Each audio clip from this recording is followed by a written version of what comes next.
Panaskan 2 sendok makan minyak.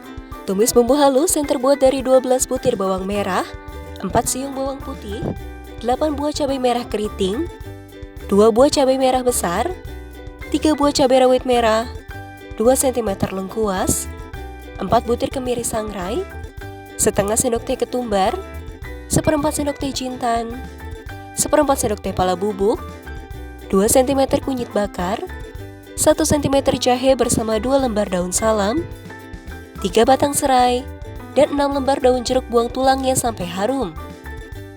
Masukkan 6 buah kepala ayam, 4 buah sayap ayam potong menjadi 2 bagian, dan 5 buah ceker ayam yang dimemarkan. Aduk sampai berubah warna. Masukkan 750 ml santan encer, 1,5 sendok makan garam, dan 1 sendok makan gula pasir. Masak sampai ayam matang. Kemudian, tuangkan 500 ml santan kental dari 1 butir kelapa. Masak sambil diaduk sampai mendidih. Sajikan lontong dalam mangkuk. Tambahkan tahu, tauge, dan telur rebus. Lalu siram kuah panas beserta ayamnya.